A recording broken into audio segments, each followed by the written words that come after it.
Hello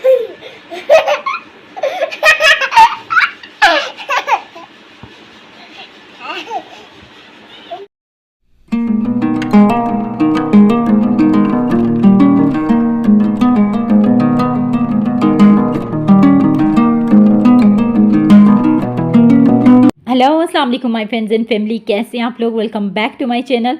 तो friends, आपने overthinking के बारे में तो सुना ही होगा, मैंने भी सुना है, बल्कि बहुत हद तक, बहुत टाइम तक मैंने इससे बहुत स्ट्रगल भी की है और यकीनन आप में से किसी ने भी की होगी। तो किसी भी बुरी आदत को छोड़ने में टाइम लगता है और प्रैक्टिस में। तो फ्रेंड्स, आज मैं आपसे कुछ टिप्स शेयर करूंगी जिनको मैं खुद पे अप्लाई करके मैंने बहुत हद तक जो ओवर थिंकिंग को कम किया है। तो सबसे पहली है डाइवर्जन। सोचिए, सोचते तो हम सब ही हैं, परेशान भी होते हैं, मगर जब हम वही परेशानी या वही सोच हमारी मेंटल हेल्थ को इफ़ेक्ट करने लगती है तो वो ओवर थिंकिंग कहलाती है।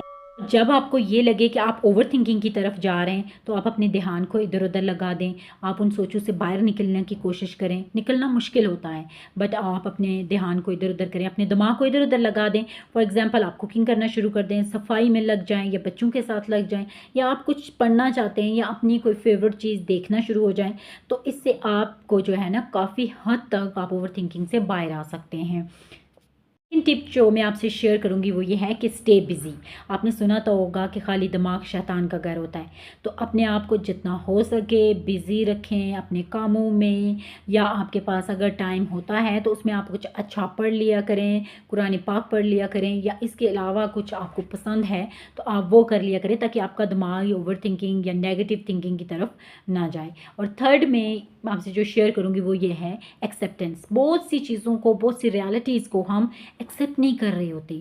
हमारे लिए मुश्किल होता है कि नहीं कर रहे होते हम अपने आप को। हम हाँ के सहारे, हम क्या हाँ के सहारे दे रहे होते हैं या बहला रहे होते हैं खुद को। या समटाइम ऐसे भी होता है कि हम अपनी बहुत सी मिस्टेक्स को भी एक्सेप्ट नहीं कर रहे होते, वो वही चीज़ हमें आगे बढ़ने नहीं दे रही होती। सो जितने जल्दी हो सके अपनी मिस्टेक्स को और अपनी रियलिटीज़ को एक्सेप्ट कीजिए। इससे भी आप काफ़ी हद तक जो है ओवर थिंकिंग से बाहर आ जाएंगे।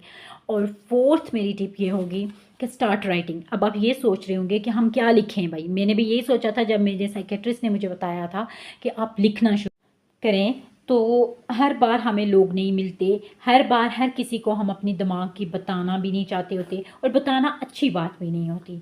सो भी आपके दिमाग में चल रहा होता है, आप वो सब लिख लीजिए। चाहे वो अच्छा है, बुरा है, जो चीज़ आपको तंग कर रही है, जो चीज़ आपको अच्छी लगती है, जो आप करना चाहते हो, क्या चीज़ रुकावट बन रही है, वो सब कुछ आप लिखो। क्योंकि सम टाइम हम किसी से शेयर करते हुए भी बहुत सी चीज़ें स्किप कर लेते हैं, लेकिन आपका अपना आप आपका सबसे अच्छा दोस्त होता है।